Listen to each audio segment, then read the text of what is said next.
At the beginning of the movie, we're pulled back more than 2 decades, to the day the entire world changed forever. In the bustling port of Logtown, a man known across every ocean as the strongest pirate alive is standing on an execution platform. His name is Gold Roger, and after a lifetime of being hunted, the Navy has finally caught him. Thousands have gathered to watch him die, some cheering, some grieving. Roger doesn't beg, and he doesn't look afraid. Instead, with his final breath, he drops a bombshell that will reshape the world. Somewhere out there, hidden on the most dangerous waters ever sailed, lies a treasure so legendary it's simply called One Piece. Whoever finds it, he promises, will have everything: fortune, glory, freedom. Then the blade falls, and Roger is gone. But his words aren't.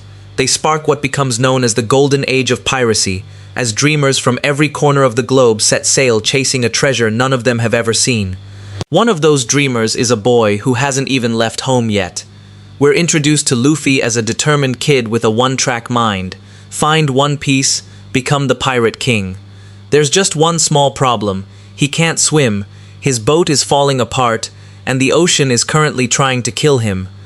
With water rushing in and no land in sight, Luffy does the only thing he can think of. He climbs into an empty barrel and lets the waves take him wherever they want. Days pass. Then, out of nowhere, his barrel drifts directly into a war zone. 2 pirate crews locked in a brutal sea battle.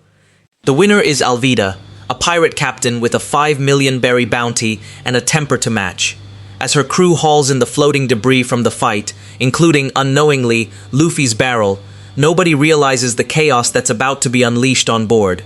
That night, below decks, a boy named Kobe is doing his chores when he hears something shifting inside one of the crates. He pries it open, and there's Luffy, grinning like he just won the lottery.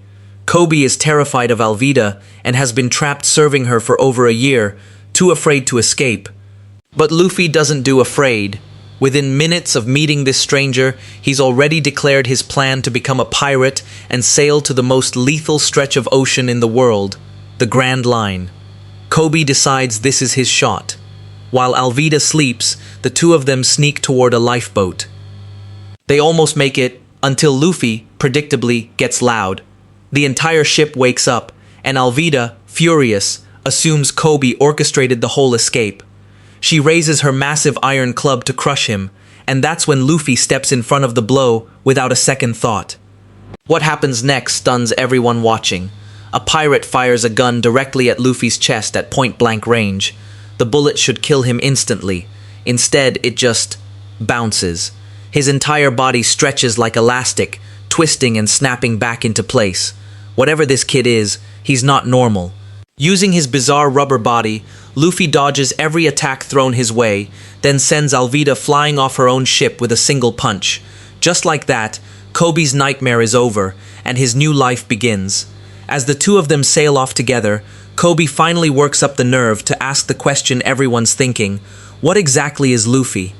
So Luffy tells him the story. Years earlier, as a small boy, he idolized a pirate captain named Shanks, who anchored near his village. Luffy begged constantly to join Shanks's crew, only to be told the same thing every time: too young, not yet. Determined to prove himself anyway, he ended up injuring his own face in a reckless stunt, leaving the scar he still carries under his eye.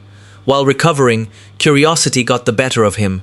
He found a strange fruit tucked among Shanks's collected treasures and, without thinking twice, ate the whole thing. It tasted awful. It also rewired his entire body. That fruit was a devil fruit, and the one Luffy swallowed turned his body into living rubber, stretchable in every direction, bulletproof, but with one brutal catch. Anyone who eats a devil fruit loses the ability to swim, forever. Once his story's finished, Luffy turns the question back on Kobe. What's his dream? Kobe admits he wants to become a Marine, to actually protect people instead of being terrorized by them. Luffy, never one to overthink a good idea, immediately changes course toward the nearest naval base. 2 birds, 1 stone. Kobe gets his shot at the Marines, and Luffy gets a chance to steal a map to the Grand Line. When they dock at Shell's town, the pair stop to eat, and that's where we meet Roronoa Zoro. A little girl hands him a homemade rice ball as a gift.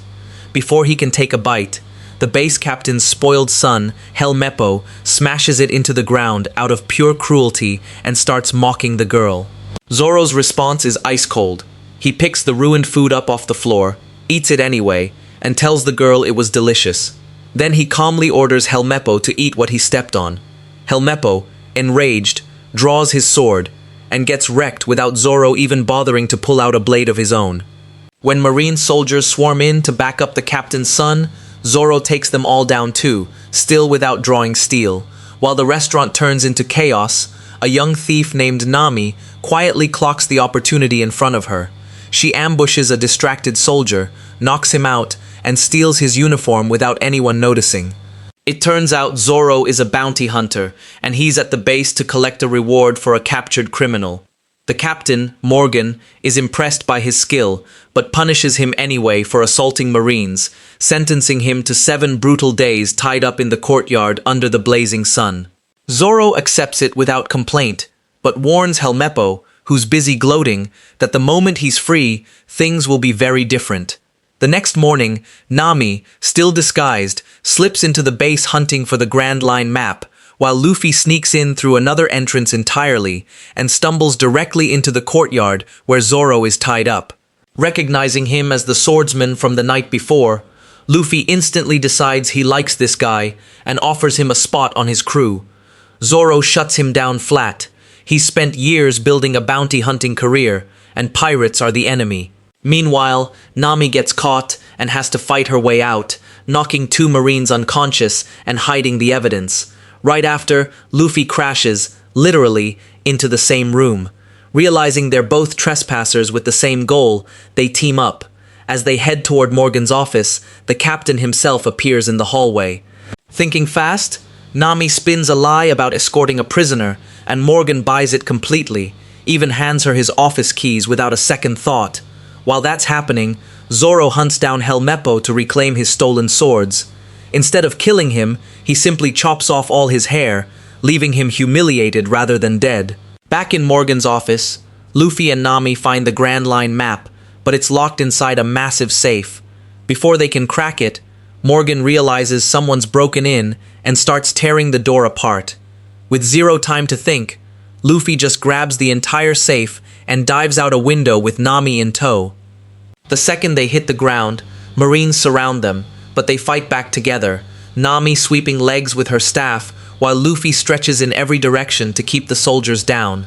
Zoro shows up right as things get serious, his 3 swords finally back in hand. As thanks for being freed earlier, he jumps into the fight on Luffy's side. The 3 of them clean house, until Captain Morgan himself steps in. He's a serious threat, so Luffy and Zoro improvise a plan on the spot. Zoro pins him down with all 3 blades, and Luffy finishes it with a rubber-powered kick that sends Morgan flying. The tyrant captain is finished.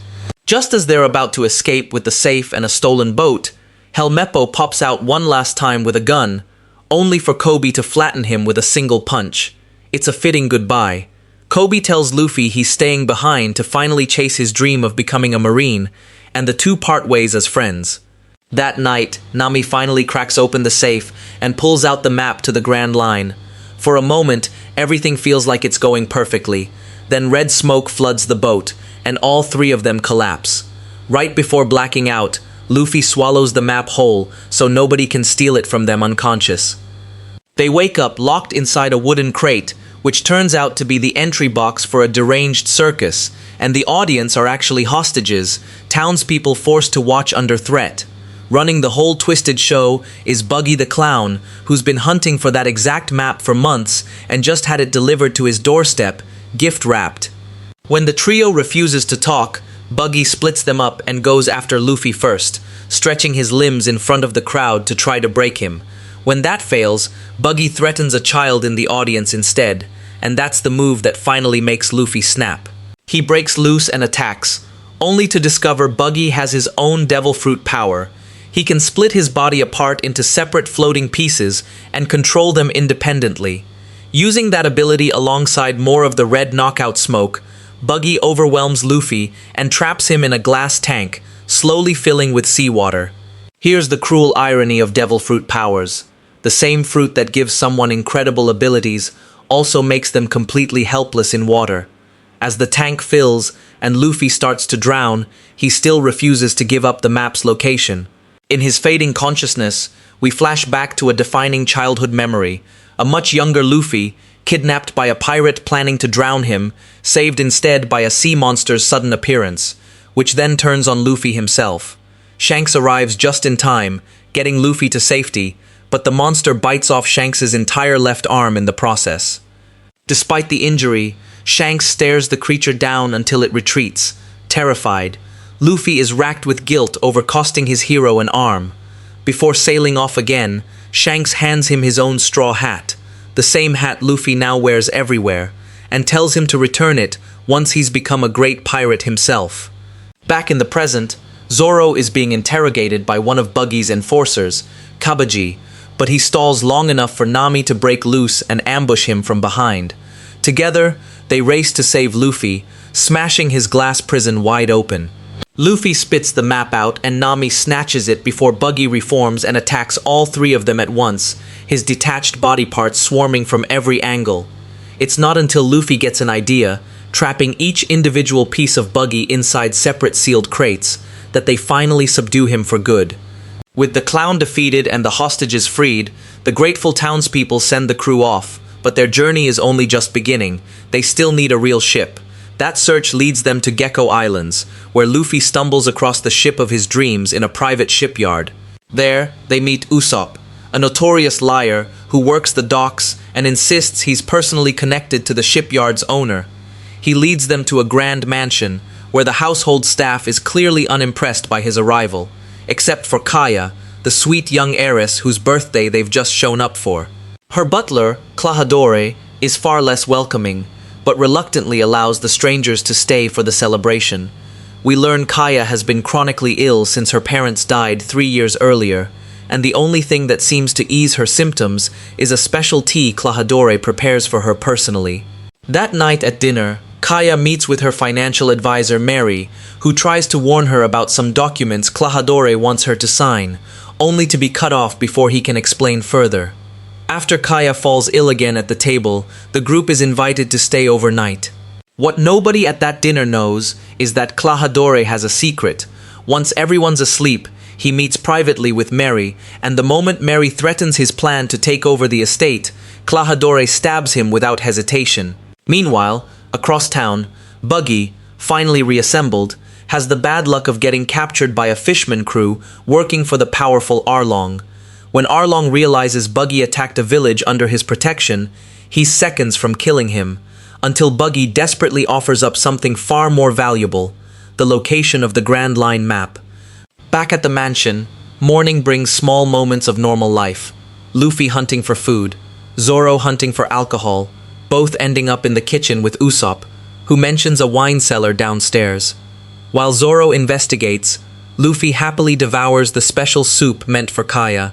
Downstairs, Usopp discovers Mary's body, right before Klahadore reveals himself as Captain Kuro, a supposedly dead pirate captain who's been living undercover this entire time, slowly poisoning Kaya for years through her medicinal tea. Zoro draws his swords the second he learns the truth, but is blindsided and knocked out by Kuro's assistant, Sham. Usopp barely escapes to find help, running straight into Kobe, now a full marine cadet, who's actually arrived hunting for Luffy. Desperate, Usopp begs him to help stop Kuro instead, but without proof, Kobe can't act. Inside, Nami stumbles onto Luffy, unconscious from the poisoned soup, just as Kuro and his men arrive. Hiding nearby, she overhears the entire plot and realizes the soup wasn't meant for Luffy at all. It was Kaya's daily poison. When Kobe shows up at the door asking questions, Kuro happily hands over the unconscious Luffy just to get rid of the Marines, completely unaware of what's coming. Nami uses the distraction to take Sham out with a frying pan, then rushes to warn Kaya directly, delivering the devastating news that the man she's trusted with everything has been slowly killing her. Using the mansion's hidden passages, Nami, Usopp, and Kaya try to escape, but Kuro tracks them down fast. They barely make it into a locked room to hide, while Kuro tears the house apart looking for them. Realizing hiding won't save them forever, Kaya and Nami decide to fight back instead. Meanwhile, a battered Zoro claws his way out of the pit he was thrown into and limps back toward the mansion. Luffy, finally vomiting up the poison, wakes alongside him, and the two race back together. Splitting up to cover more ground, Zoro runs into Sham and his partner Bucci and dismantles both of them with ease, while Luffy goes straight for Kuro. The fight is fast and brutal, but Luffy ultimately overpowers him, sending Kuro hurtling clean out of the mansion with a headbutt. With the threat eliminated, Kaya is safe, and in gratitude, she gifts the crew an entire ship of their own. She also asks them to take Usopp along on their journey, and after a tearful goodbye, he joins the crew. For the first time, Luffy has an actual pirate ship beneath his feet, and it feels like nothing can stop them. That feeling doesn't last. Out at sea, another ship intercepts them, and standing at the helm is none other than Luffy's own grandfather, Vice Admiral Garp. Garp hurls a cannonball at them bare-handed, but Luffy inflates his body like a balloon and bounces it right back, damaging the marine ship's sail and buying enough time for the crew to escape. Hours later, exhausted and hungry, they dock at a floating restaurant called the Baratier, where they meet Sanji, a brilliant young chef whose talent is constantly dismissed by the restaurant's owner, Zeph. When the kitchen erupts into a fight between customers, Sanji shuts it down effortlessly, using nothing but devastating kicks. Meanwhile, having lost Luffy's trail, Garp makes a phone call that changes everything. To Dracul Mihawk, widely considered the strongest swordsman alive, a man capable of sinking an entire ship with one swing. Garp asks him to bring Luffy in personally. That night, Mihawk arrives at the Baratier and overhears Usopp bragging loudly about the crew's adventures so far. Calmly, he asks to be introduced to everyone. He's here for Luffy. The instant Zoro spots Mihawk's signature cross-shaped pendant, he knows exactly who he's looking at. Without hesitation, he challenges him to a duel, revealing a dream he's carried since childhood, to defeat Mihawk and become the greatest swordsman alive. Mihawk accepts, setting the fight for dawn. The next morning, the duel begins, and it's humiliating before it even starts. Mihawk doesn't even bother unsheathing his legendary black sword Yoru, opting instead for a tiny throwing knife, telling Zoro flatly that he hasn't earned the real fight yet. Even with a blade that small, Mihawk dominates him completely. Zoro refuses to fall, no matter how badly he's cut. Genuinely impressed, Mihawk finally draws Yoru and shatters two of Zoro's 3 swords with a single strike.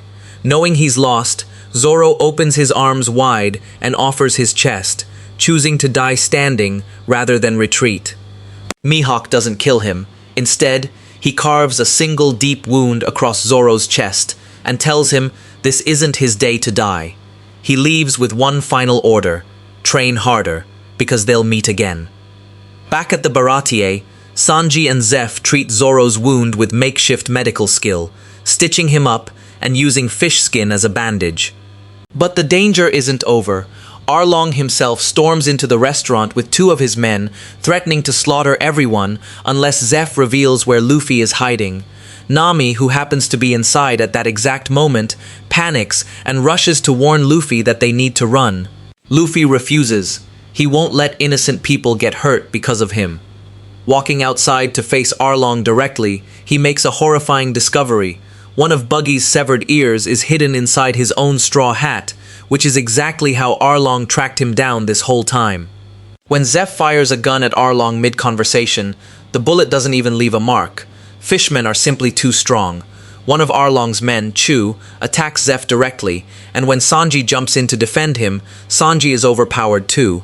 Luffy steps in next, but quickly realizes Arlong is in an entirely different league of strength. Just as Arlong's about to finish him off, Nami suddenly appears and reveals she's already stolen the Grand Line map for herself. In one gut punch of a reveal, the truth comes out. Nami has been working for Arlong this entire time. She even talks Arlong out of killing Luffy. When Zoro wakes up and hears what's happened, he's ready to write Nami off completely. Luffy isn't. He refuses to believe she's truly betrayed them, and insists she must be a victim of Arlong herself, not a willing accomplice. Determined to find her, the crew forces Buggy to lead them to Arlong's territory. Along the way, they pass through Kokoyashi village and find Nami there, openly collecting tribute money from terrified villagers who clearly despise her, including her own sister, Nojiko. Nami coldly tells her old friend what he hears breaks something in him. Years earlier, Arlong's crew invaded the village and forced every resident to pay for their lives. Nami and Nojiko's adoptive mother, Bellamere, didn't have enough money to save herself and both daughters, so she chose to die protecting them. Knowing that story, nobody can understand why Nami would ever work for her mother's killer. But Luffy is certain there's more to it. That same night, Nami confronts Arlong directly, telling him she's finally raised the full 100 million berries needed to buy back the village's freedom, exactly as they agreed years ago. Arlong feigns surprise and sends her to retrieve it, then secretly tips off a corrupt marine officer named Nezumi to intercept her. At her mother's grave, Nami digs up the treasure she's been hoarding for years, only to be caught by Nojiko, who finally demands an explanation. In tears, Nami reveals everything. After Bellamere's death, she joined Arlong's crew, specifically because of her cartography skills, striking a deal to buy the village's freedom with blood money she'd spend a lifetime collecting. Nojiko is horrified at how wrong she'd been about her sister. Right before Nezumi and his marines storm in, falsely claim the money is stolen, and confiscate every last berry. Watching years of sacrifice vanish in seconds destroys Nami completely. She collapses on the beach in despair, the marines long gone with her life's work.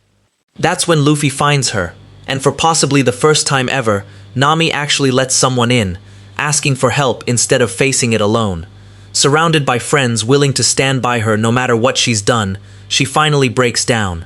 Even the villagers who once hated her start to rally behind her. The next morning, the crew marches straight into Arlong Park for an all-out war. While Luffy and Nami go after Arlong himself, the others tear through his fishman crew. Usopp gets chased into the forest by Chu, fakes his own death to lure him in, then finishes him with an explosive trap. Zoro and Sanji battle through wave after wave of enemies, while Buggy, somehow still alive, uses the chaos to slip away unnoticed. Inside, Luffy finally faces Arlong one-on-one, destroying his map room out of pure fury over what he did to Nami. He orders her to leave so he can finish this himself, but his punches barely register against Arlong's superior strength. So Luffy changes tactics entirely. Instead of attacking Arlong directly, he starts demolishing the support pillars holding up the entire building. Arlong realizes too late what's happening and rushes to stop him, but Luffy lands one final stretched leg strike that brings the whole structure crashing down. For a horrifying moment, it looks like Luffy didn't survive his own plan. Then he rises from the rubble smiling. Arlong is finished. With Arlong gone, Kokoyashi village is finally truly free, and the celebration that follows is interrupted only by the arrival of Vice Admiral Garp and his marines. Garp confronts his grandson directly, still refusing to accept Luffy's choice to become a pirate instead of a marine. Despite having no devil fruit power of his own, Garp is monstrously strong, and every hit sends Luffy crashing to the ground. But Luffy keeps getting back up, declaring through bloodied lips that he will become the Pirate King no matter what. Watching him, Garp suddenly sees something achingly familiar, the same unbreakable fire he once saw in Gold Roger's eyes. Whatever Garp decides in that moment, he chooses to let his grandson go, ordering his men to arrest Arlong's crew instead and walk away. The next morning, Kobe returns one last time with incredible news. Luffy's first wanted poster has gone out, with a bounty of 30 million berries on his head. The two old friends share one final hug before parting ways for good. Back on the ship, Luffy proudly shows off his bounty poster to the crew, a sign that the real danger is only just beginning, and somehow that makes him even more excited. Before they set off again, his crew surprises him with one last gift, a custom sail bearing the symbol that will define their entire journey, the Jolly Roger of the Straw Hat Pirates. Standing on the deck of his own ship, surrounded by people who chose to follow him into chaos, Luffy finally has everything he set out to find: a crew, a ship, and a dream nobody can take from him. And with the deadliest ocean in the world stretching out ahead of them, the Straw Hats sail straight toward it, chasing the legend that started everything, One Piece. And that's where this incredible journey truly kicks off. But trust me, This is genuinely just the beginning of what's waiting for this crew. If you made it this far without subscribing, what exactly are you waiting for? It costs nothing, takes 2 seconds, and it's honestly the only thing keeping this channel alive. Every single subscriber matters more than you think, so don't be the reason we don't get to keep making these. Hit that subscribe button right now before you forget, and drop a comment below telling me which character's story hit you the hardest. Was it Nami's sacrifice, Zoro's defeat, or Luffy's unstoppable will to keep standing back up? I read every single comment, so don't be shy. See you in the next one.